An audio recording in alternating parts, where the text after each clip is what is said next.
Lukino evanđelje, molim 9. poglavlje. Lukino evanđelje, 9. poglavlje, molim.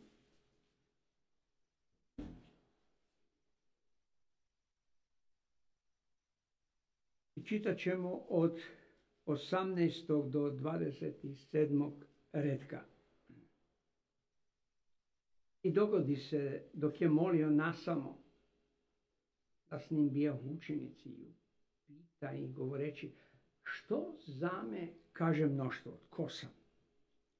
A oni odgovorivši rekoše, jedni da si Ivan Krstitelj, drugi pak da si Ilija, a treći da je ustao neki od starih proroka. A on im reče, a što vi zame kažete, tko sam? A Petar odgovoriši reče, Krist Božji. On im zaprijeti i zapovjedi da to nikome ne kažu. Rekavši, sinu čovječemu valja mnogo pretrpjeti i biti odbačen od starješina i velesvećenika i knjižnika i biti ubijen i treći dan uskrsnuti. Svima govoraše, hoće li tko za mnom poći, neka se odrekne samoga sebe i neka svaki dan uzme svoj križ i neka me slijedi. Jer tko god hoće život svoj spasiti, izgubit će ga, a tko god izgubi život svoj mene radi, taj će ga spasiti.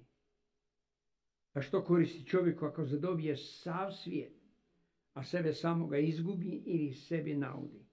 Jer tko god se postidi mene i mojih riječi, toga će se postidjeti sin čovječi kada dođe u slavi svojoj i očevoj i svetih anđela. A kažem vam u istinu, ima nekih od ovdje nazočnih koji neće okusiti smrti dok ne vide kraljevstva Božjega. Izvolite sjesti.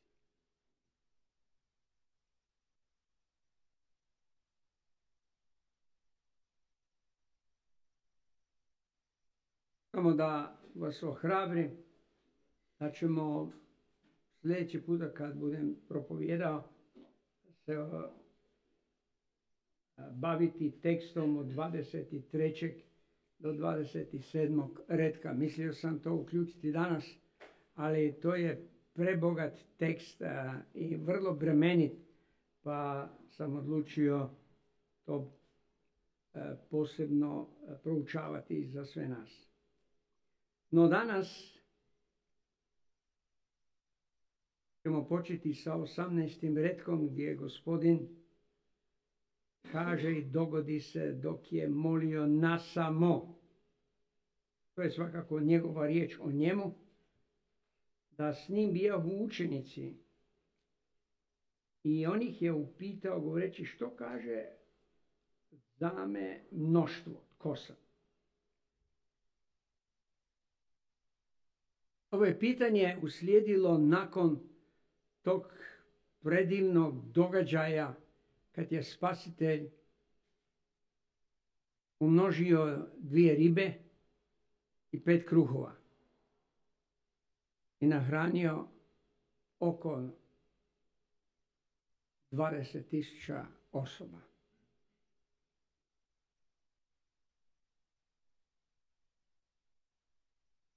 Već 17. stih nam kaže i svi jedoše i nasitiše se.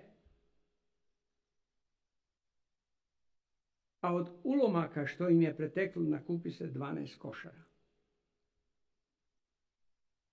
Kada Gospodin nas nahrani,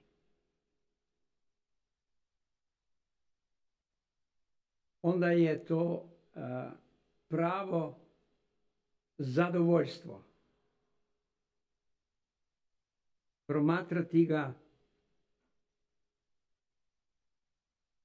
kako on služi mnoštvo. Gospodin je u tom trenutku imao pred sobom masu. On je znao da su većina došli radi toga što su bili ili bolesni Neki su bili ljubopitljivi, za neke je to možda bio jedan izlet, pa su rekli, ok, usput ćemo ga vidjeti, tog čudaka, što on to dela. Jer je to stvarno istina što mi čujemo o njemu. Oni nisu imali blage veze što će oni doživjeti. Znate, uvijek vam je to tako. Nikada ne znaš kada si u zajedništvu s Isusom na koji način će on raditi u tvojem umu i u tvojem životu. A onda to se, kako ti, ako si pojedinac, kao ja kad sam se obratio, nisam bio oženjen, nisam imao obitelj, nisam imao blage veze kako će to se jednoga dana očitovati ako mi je Bog dao obitelj. Ali znam jedno. Kada smo ušli u brak i znali smo da se trebaju, ok,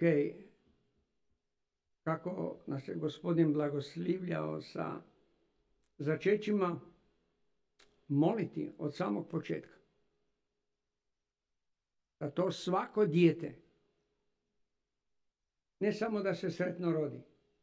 Mira je htjela, Gospod je uslišao da nitko ne bi bio rođen hendikepiran. Znate, može se roditi slijepo dijete, hromo dijete i ovako i onako, defektno i tako. Ja nisam ulazio u tu dinamiku moljenja. Nekako sam vjerovao da bi to bilo, da bi bio prezahtjevan. Ali sam bio toliko siguran, i to je svakako, to pripada, izgleda, čini mi se više majkama nego nama muškarcima. Ja sam imao drugu agendu, drugi program, drugu želju. Da moja djeca služe Gospodinu. Ne samo da se obrate, da ih Gospod spasi, nego da mu služe. Istina je da sam razmišljao, bilo bi lijepo da u obitelji imamo jednog liječnika ili liječnicu. O tome je kasnije razmišljao jedan naš unuk. Kaže, ima nas puno, pa smo neki tu bolesni i tu i tamo i on je bistar. Bio je to Daniel, pa kaže, ja mislim da bi mogao biti liječnikom. Ali onda je kasnije razmišljao strateški. I jako je dobro izabrao. U Americi studij je enormno skup. Enormno skup. $40,000 ga košta jedna godina. Da plati samo zato što studira. Plus život, stanovanje i tako dalje. I znate što? Već drugu godinu on radi i studira, ali studira ono gdje je postao ekspert. I to namjerno da bude samostojan. Ok, zašto vam ovo govorim?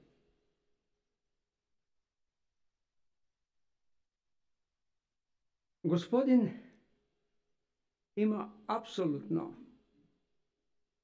želju, dok je umnažao onaj kruh i mislio je, ja ću nahraniti ove drage ljude. Ja sam ih konačno stvorio. To je moja briga. Ja bih želio da oni služe mene. To mi je važnije nego da im sada svima poklonim, ne znam, Mercedes. Ili vile. Za budućnost. Ja vjerujem da je tako Gospodin razmišljao. Jer on je došao da traži i nađe one koji su izgubljeni. To je njegov primarni cilj. On je zato došao. Ali usput, on je puno toga radio. To je tako i sa nama. Dok mi služimo Isusu, njemu za slavu, mi puno toga trebamo poraditi. Sad, kako te Gospod vodi, to je osobno pitanje između tebe i Gospodina. No međutim, čim vidite, kažeš 18. redak, je mnoštvo otišlo. Ostali su učenici. I dogodi se dok je molio nasamo. Nije bio sam, kažu drugi prijevodi, nego je molio sam, ali oni su bili tu. Sad, je li on glasno molio, to ne znam. Ali se je molio. Vjerojatno za ljude kojima je služio. I za svoje učenike. Proslavljao je svojega oca. I molio je za budućnost. Molio je i za tebe i za mene. No, to ćemo vidjeti i saznati. Jer on je znao da ćemo mi Zagorci isto jednog dana imati priliku čuti Božju riječ i obratiti se. Međutim, kad je on završio svoju molitvu, mi bi rekli kao iz stopa, dođe k učenicima ili bio je već i s njima, kaže, on ima što, postavio je u stvari pitanje, što za me kaže mnoštvo tko sam? Sad ja ne znam, je li on znao što kaže mnoštvo o njemu, pretpostavljam da je, ali on je htio da učenici to artikuliraju.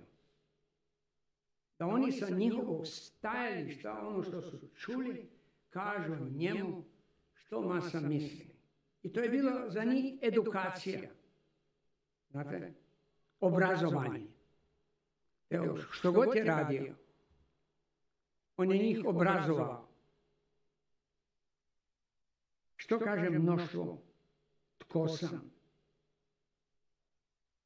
Isusova metoda obrazovanja njegovih apostola uključivala je postavljanje pitanja. I vi ste me sigurno čuli to, barem ovi vjernici koji su dulje ovdje sa nama, da je jedan moj profesor izračunao da je Gospodin postavio u Novom Zavetu 150 pitanja. A u ovom kratkom govoru su uključena 3.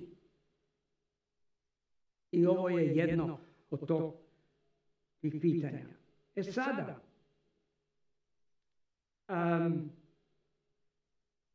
pitamo se što znači riječ pitanje. Ok, jedan rječnik će reći ovako. Kaže, kada se postavi pitanje, očekuju se što? Odgovori, tako je, ili odgovor. Ili pak traže se rješenje nekog problema. Recimo, padne ti kotač iz auta, sa auta ti voziš, a nije bilo karambolaže. I sad se pitaš kako ću ja to gore staviti. Pogotovo ako nisi verziran. Dakle, traži se rješenje problema.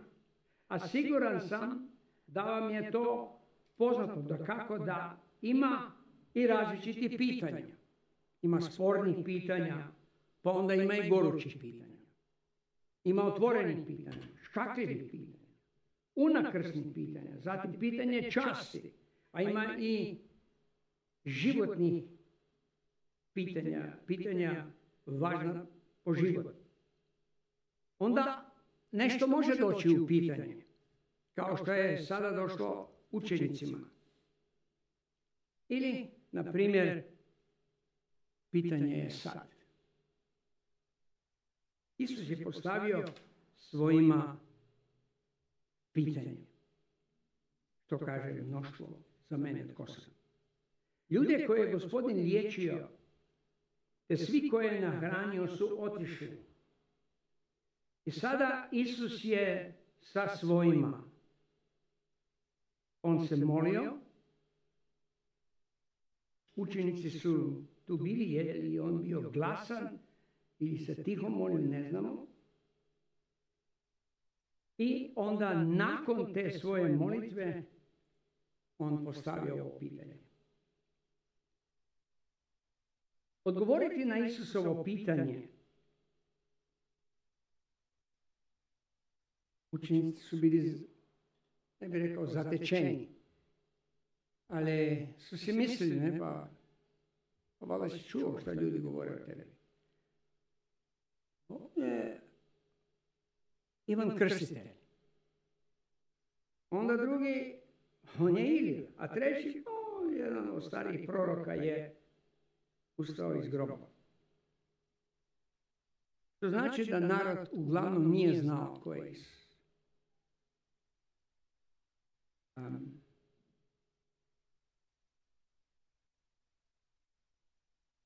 Međutim, Isusovo pitanje o mnoštvu, što oni kažu, o njegovom, da tako kažem, identitetu. To je za nas danas kristološko pitanje. Što kaže mnoštvo? A učenici ono što su znali, što su čuli, odgovorili su i rekli, jedan njih kaže da si Ivan Krstitelj, drugi pak da si Ilija, treći pak da je ustao neki od starih proroka. I ja sam siguran da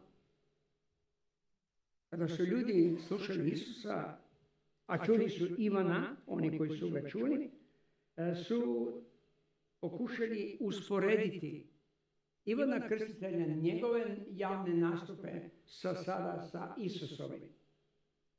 Ja sam onda, ono što znam iz Svetog pisma, malo i maštu sam koristio, da vidim na koji način je Isus ostavio taj dojam da je on Ivan Krstitelj koji je uskrišen iz groba, jer prethodno mi već znamo da je Herod dao ubiti Ivana Krstitelja. No, ali znamo ovo.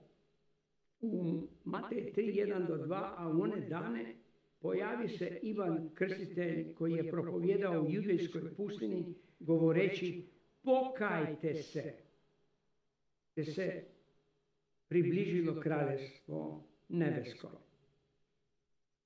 No, kada je Isus počeo svoju javnu službu, isto u Matejovom evanđelju, ali sada u 4. poglavlju, 17. redak, ista priča, ista retorika, isti sadržaj.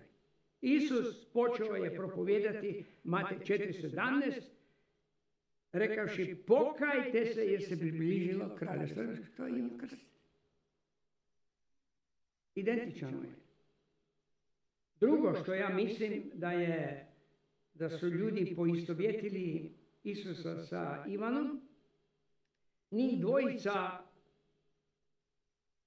pa nisu imali nikakvu organizaciju iza sebe. Jer da se tu pojavio recimo jedan iz Jeruzalima svećenik, on bi došao sa pratnjom, kao danas što vidite na televiziji. Čim je masa tu, odmah tu je nekoliko njih u različitim odjelima i tako dalje. I oni su rekli, ovo je nekakav fanatik, sam je. On djeluje sam, nema zbora iza sebe, nema glazbu, da sviraju, nema nikoga.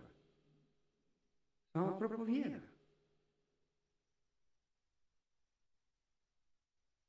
I vršio je utjecaj na mnoštvo. Nema nikakvu organizaciju. To je neki fanatik, individualac. A ja vjerujem da su njih poistovjetili, njih dvojicu, zato što su se možda dosta slično oblačili. U stvari, nijedan nije imao neko svećeničko djelo. Isus nije imao, pa jednostavno je bio obučen. Istina je da Ivan je bio malo pustinjački se nosio. Dakle, imali su skromnu opravu. I onda razmišljao sam ja o nama. Kada smo znali negdje nastupati vani na otvorenim sastancima, obično ljudi će pitati, a doj stoji iza vas? Ko vas pomaže? Koja je to organizacija? Vidi da smo mi službeni svećenici nekakvi, vjernici. Govorimo o Bogu, a nemamo nikoga iza sebe i nemamo sponzorstvo. Dakle, i to je njih poistovjetilo.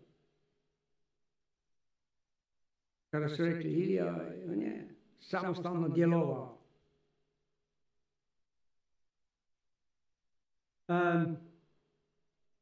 I kad ljudi čuju da nemamo neku službenu blagajnu iza sebe,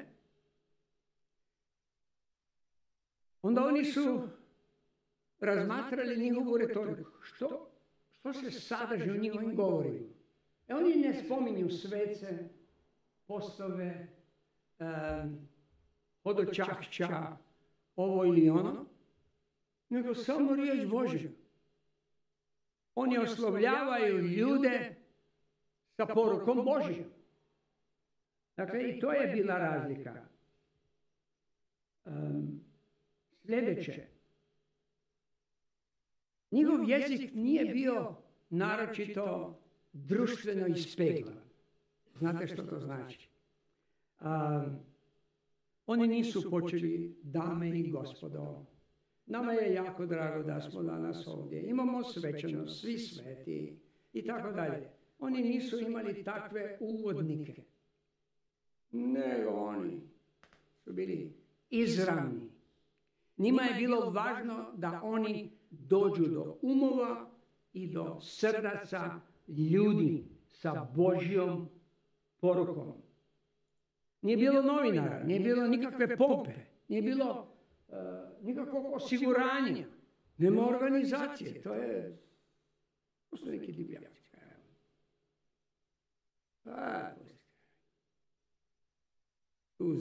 Tu Krapiniće, to je Miškovo, to nema nič. Ne. Do ja iza vas. To ljudi obično znaju pitati. Onda, gdje vam je zgrada? Pa nemate tornja, nemate nič. Vi ste obično hiži. To je ništa. Gdje stanujete? Vi nemate palaču. Vi nemate nešto grandiozno vjerskog objekta.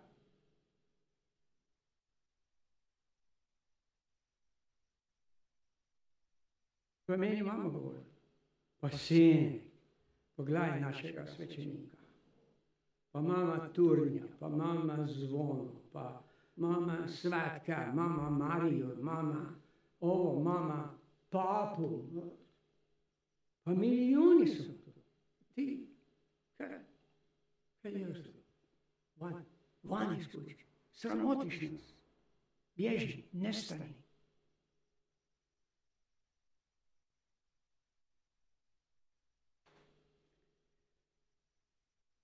I onda da bude problem još veći, znate što je njih smetalo? Što su ih oslovljavali, pokajte se, mijenjajte život, živite u grijehu, vi vrijeđate Boga. Oni nisu govorili niti o Mariji, niti o Jozefu, nisu govorili niti o jednom poznatom velesvećeniku iz Jeruzalema, ništa. To je bio identitet Isusa. Počeo je kao anonimac. Nemate tradiciju, ništa nemate.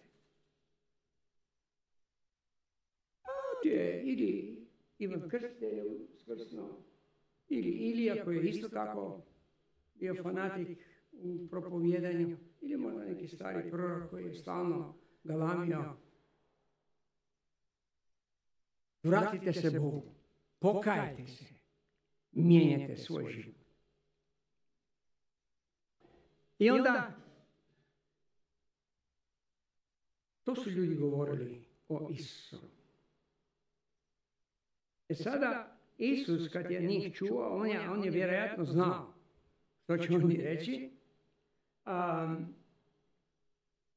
Kad su mu to rekli, u 20. retku piše, a što vi za me kažete tko sam? Kako me vi predstavljate? Ko sam ja u vašim očima? Ko je Isus u tvojim očima? Je li Isus u tvojim očima samo dobri Božek, kako to znaju tepati Gospodu moji Zagorci i Zagorke, i uče male djecu Božeka. Božek je malecni, dragi, treba ga podragati, onda ga ti nosiš, onda ga nunaš. To je njihov Božek. Kao da oni se brinu za Božeka. Njihovim očima Bog sve moguće. Što vi kažete? Ko sam ja? To je pitanje svih pitanja za svakog grešnika na kugli zemaljskoj. A Petar, odgovorivši, reče, Krist Božji, odnosno Mesija ili pomazanik Božji. Ali on im zaprijeti i zapovjedi, pazite, i zaprijeti i zapovjedi, da to nikome ne kazuju, i rekavši, sinu čovječemu valja mnogo pretrpjeti, biti odbačen od starješina i velesvećenika i književnika i biti ubijen, treći dan će uskrsnuti, kažu 21. i 22. redak, odnosno stihovi ovog 9. poglavlja. Kao obično, Petar je bio glasnogovornik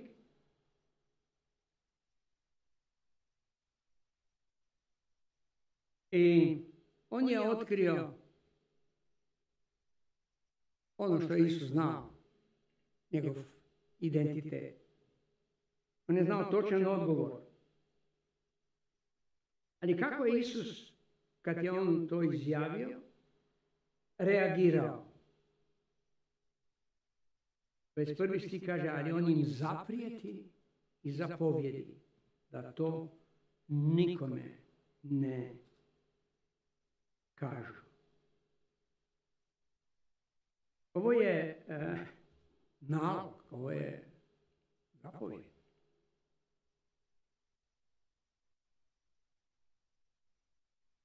Jer oni su znali da će Gospodin mnogo trpjeti, da će biti odbačen od starješina, velesvećenika, književnika, da će biti ubijen i treći dan on će uskrsnuti. No međutim, Gospodin Isus nije od samog početka nastupao i rekao, znate šta, ja sam došao, ja ću biti ubijen prvoga dana kod Jordana, mene će raspeti, ali ja ću uskrsnuti i ja ću jednog dana okupiti veliku crkvu po cijelom svijetu, evanđelje će se propovijediti i tako dalje. On je skrivao tu njegovu ideju, taj njegov plan, taj Božji program. Jer mnogo će, kaže, pretrpjeti 22. redak. Sinu čovječu valja mnogo pretrpjeti. I biti će odbačen od starješina i velesvećenika i književnika i biti ubijen i treći dan uskrsnuti. Ali, kad im je Isus to rekao, prije toga im je rekao, zaprijetio i zapovjedio da to ne publiciraju, ne pišu odmah, ne govore o tome, jer nije došlo vrijeme. Jer njegova misija bi došla u opasnost. Leon Morris, citiram, je napisao: međutim, što je riječ Mesija doista značila, to njima nije bilo poznato, njegovim učenicima, misle na Isusove apostole. Zato Isus u nastavku odmah objasnio da to uključuje stradanje i smrt. To su objašnjenje učenici vrlo teško prihvaćali. Što više, ni u trenutku kad je Isus visio na križu, oni još nisu bili naučeni što to znači. Što Isus radi i zašto je završio na križu. Dakle, tu ideju ne smijete publicirati. Ne smijete da ona procuri u javnost, da svijet to zna. Jer naša misija propovijedanja evanđelja i program će doći u pitanje.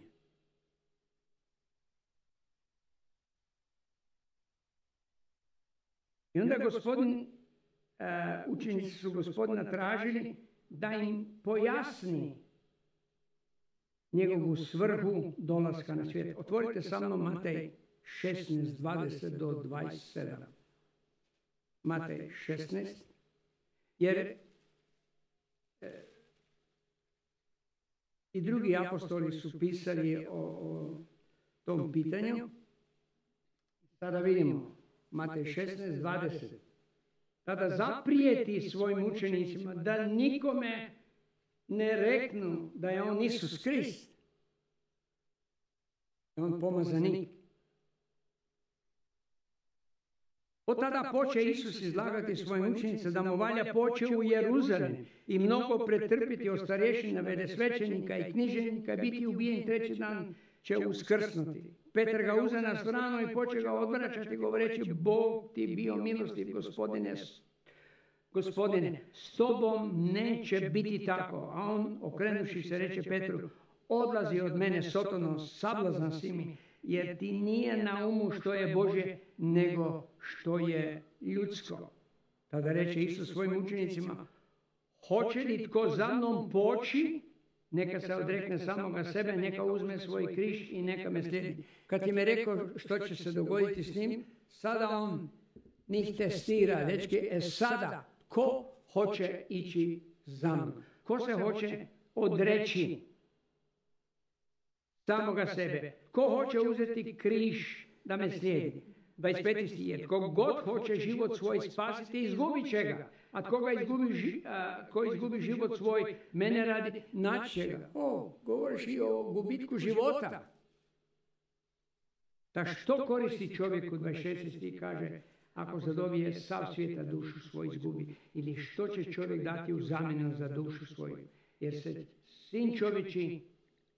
sin čovječi doći u slavi Oca svojega s anđelima svojim i tada će naplatiti svakome po djelima njegovim.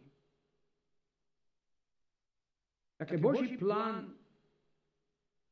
s Isusom, odnosno s Mesijom, bio je drukčiji nego što su učenici to očekivali. Potpuno druga scena, drugi scenarij, drugi planovi. U Luka 17:5 kaže da će patiti mnogo. Isto tom stihu, on će biti odbačen. U Luka 18:33 on će biti ubijen. Luka 24:6 on će biti uskrišen. To znači da sukcesivno, polako, Gospodin je otkrivao njegovu rolu, njegovu ulogu, njegovu službu, njegove nastupe. I zato mi ne smijemo zaboraviti da je Gospodin zabranio svojim učenicima njega očitovati kao Mesiju, jer je to imalo političko značenje, odnosno hoćete konotaciju. I to bi njemu naškodilo. Vlasti bi ga proglasile da je on uzurpator, da on se buni, da on pokreće političku, ima agendu. Ali narod je čekao nekog karizmatičnog vođu koji će se pojaviti na sceni da ih oslobodi od Rima. I oni su bili spremni slijediti bilo koga. Ali politika, glavna, Heroda i kompanije je bila drugčija. Protiv takve jedne ideje. Zato je Isus zaprijetio i zapovjedio učenicima da nikome ne govore i ne otkriju prijevremeno tajnu njegove misije na zemlji. Ta izvorna riječ epitimao znači prekoriti ili oštro zaprijetiti. Sinu čovječemu valja mnogo pretrpiti, biti odbačen od starešina, velesvećenika, književnik, biti ubijen treći dan uskrsnuti. Evo sada malo dulji citat od Leona Morrisa. Isus ukratko kaže što znači biti Mesija. On treba trpiti. To je za njega bila božanska obveza. Ko bi volio da tvoj voljeni lider trpi? Da slijediš bolesnika koga nosi hitno, često. To ne želiš. Za njega trpljenje nije bila slučajnost, nego neizbježna božanska odgovornost, obveza.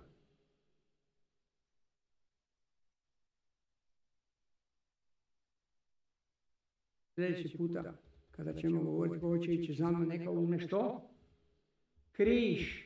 Što to znači? Dečki, ako vi hoćete ići za mnom, sljedeći puta ako želite ozbiljno ići za mnom. Ako vi se želite samo igrati kršćanstvo, to u redu. Uzmite si laganini život i izbjegavaj sve moguće odgovornosti, bilo koju patnju, bilo koje probleme sa svijetom oko sebe. Leon kaže dalje, križ je bio njegov poziv. Vidite? Zato je Isus došao. On je došao da trpi. To je bio njegov poziv.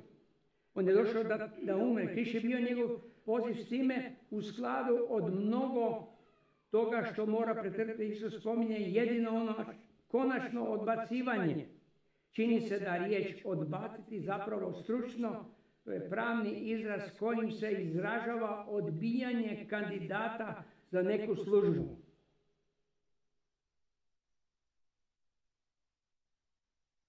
A ovdje se tom riječu iznosi misao da će vladajuća hijerarhija ispitati Isusove tvrdnje, ali da će presuditi protiv njega.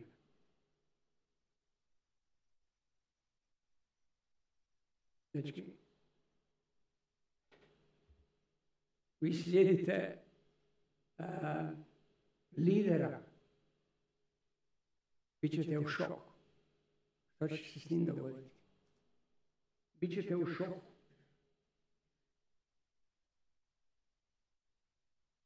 Upotreba samo jednog gramatičkog člana u izrazu starješine, glavari, svećenički, pismoznanci,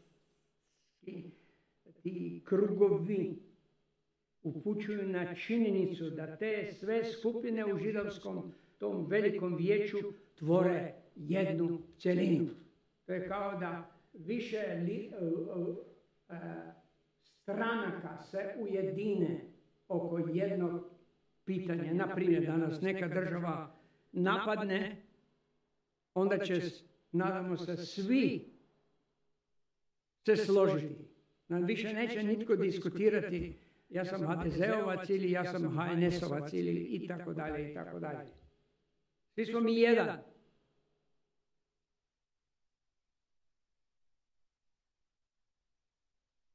Postoje da kako samo jedan veliki svećenik, jel da? Ali on je imao veliku obitelj koja ga je podržavala u borbi protiv i u sukobu sa Isusom.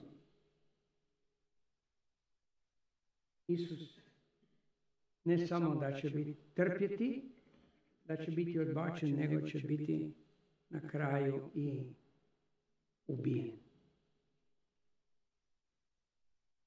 Dakle, to aludira na Isusov konačni kraj, te njegove mesijanske drame. Odnosno, za učenike, kako im otkriva, to će biti učeništvo najtežega ranga. Svi smo mi donekle učenici, svaki vjernik. To sam naučio od mojeg pokojnog mentora, doktora MacArthura. Da svatko ko se obrati i krsti se, to je već dio učeništva, ali to nije kraj, to je samo početak. Krstio sam se, kako ide pjesma dalje, ali to nije sve, ili prije toga. Ali to nije sve, krstio sam se, to je tek početak. To je kao ona, znate kad je mladić bio ispred pastora i onda on ih je vjenčao i pita pastora, no, je li to sad kraj? Kaže sinek, ne, tek je to tek početak. Sad počinje drama. To nije rekao, to sam ja rekao.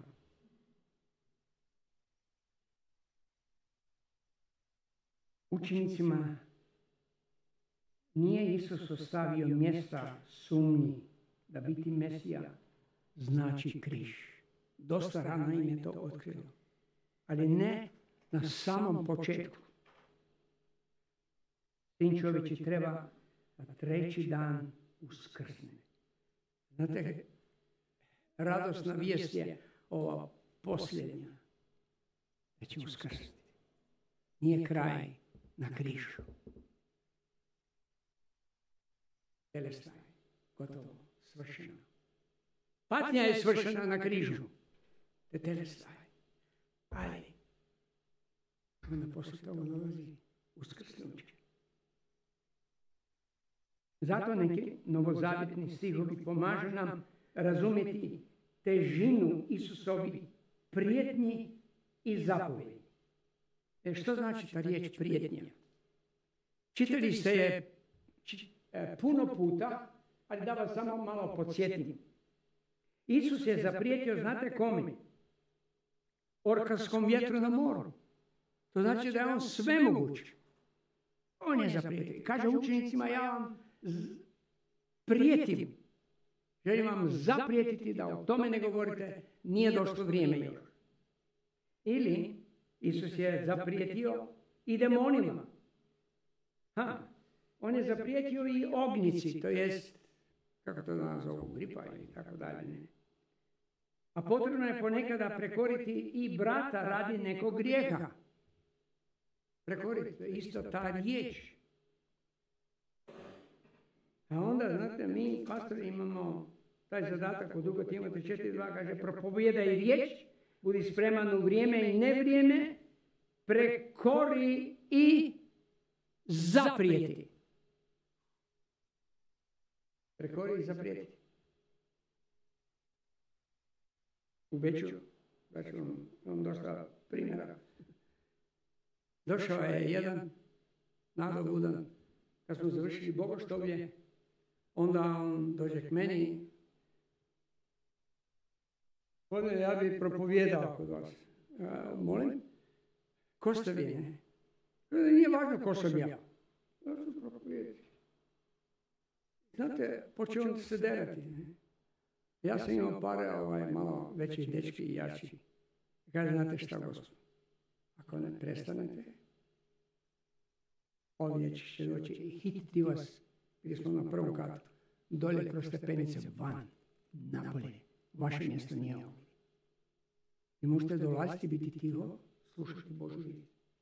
Ako ne, onda ne možete vi dominirati.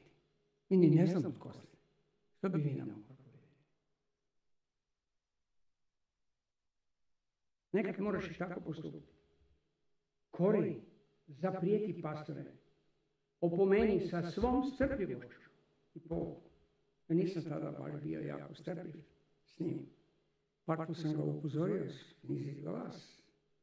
Ovo što bi bilo gotovo, ali sve, daj da razgovaramo koji nije ovdje.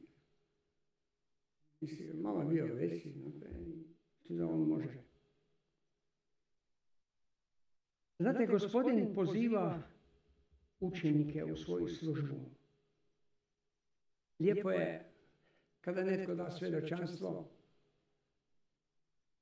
u bazenu i prije toga. Kako mu je Gospodin oprostio grijehe, kako ga je promijenio, kako je sada sretan, kako ima mir, kako sada bolje funkcionira sa ženom, sa mužem, sa sestrom, sa bratom, bi se spadimo i tako dalje. Sve tako lijepo izgleda u svjedočanstvu. Je krajnji svjedočanstvo.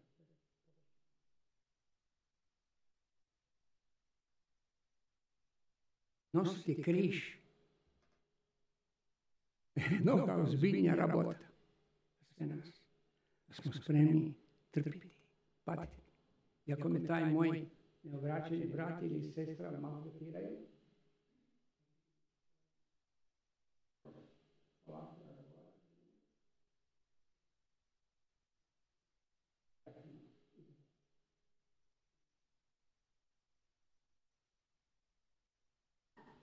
neću ti reći, ja sam kršćanin, ja ću ti pokazati što je kršćanstvo. Ne. Bez ikakvog dokazivanja, prepiranja i tako dalje. Pokaži kršćanstvo na djelu.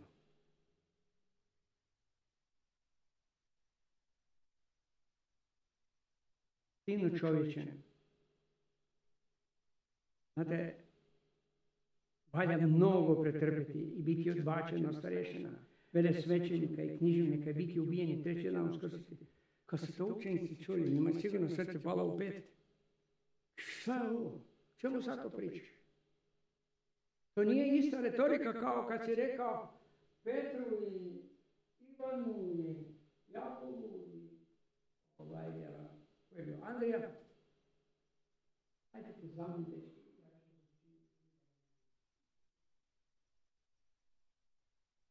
Početnički stimulans. Slijedite jednog učitelja. Taj učitelj ima teške lekcije za nas.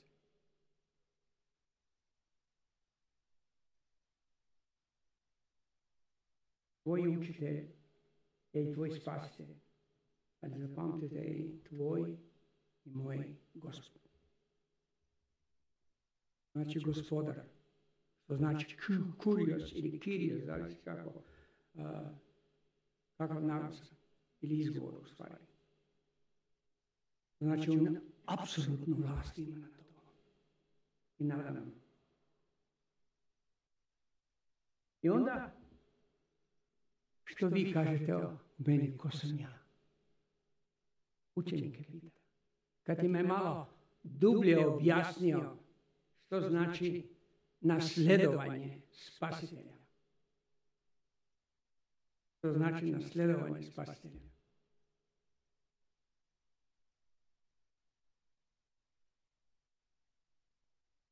Jer kaže u Hebrejima 2.18 za Isusa da je bio iskušavan, da je trpio, a u čemu je sam iskušan i trpio može pomoći iskušavanjima. Hebrejima 2.18.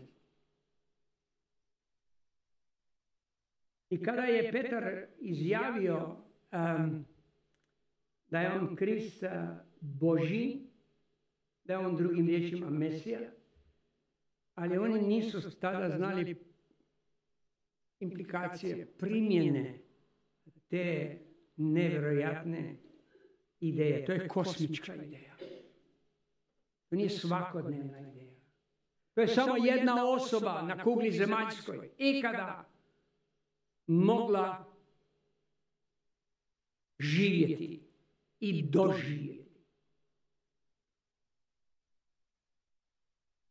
I kada kažem mnogo pretrpiti, njega su mrzili židovske vođe, ta vjerska krema, državnici. On je prošao kroz agoniju Getsemanije. Njegov učenik Juda ga je kao rizničar i blagajnik izdao. Masa ga je ismjehivala. Trpio je bičovanje vojnika, mučenje stražara. Na glavu su mu stavili trnovu krunu. Odbacili su ga svi vjerski pokreti.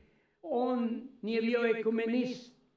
Njihovim vođama na čelu doista je ostavio na kraju Otac nebeski da mu stave trnovu krunu od trnja. U Izraelu bilo 25 vrsta trnja. I neki stručnjaci kažu da je najvjerojatnije od onog koji je imao skoro 5 cm dubok, odnosno dugačak trn. Od toga mu je bilo stavljeno. I kad su mu ga tukli trskom, svaki se u glavu zarinuo. Mnogo pretrpio. Jer zašto? On je postao za nas grijehom. Bio je šamaran. Što mislite Božjeg sina šamaran? Pljuvan. Rugali su mu se. Drugovčini 5.21 kaže, njega naime koji nije upoznao grijeha, za nas je učinio grijeh. On je ne samo da je uzeo grijeh na sebe, on je bio grijeh. Znate što to znači? A grijeh treba ubiti. Da, zašto? Da mi postanemo pravednost Božja u njemu. I zato na kraju, hvala Bogu, za tako slavan kraj za nas, našeg spasitelja. Raspni ga. Raspni ga. Raspni ga.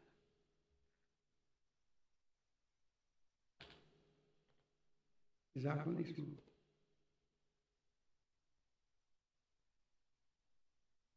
Isus rekao je, na kraju svršeno je. Odnosno, dovršeno je. Gospodine Isuse, ovo je teška tematika za nas. Pomozi nam da je razumijemo. Ne samo da budemo solidarni s Tobom, nego da se identificiramo s Tobom praktičnim našim kršćanskim životom.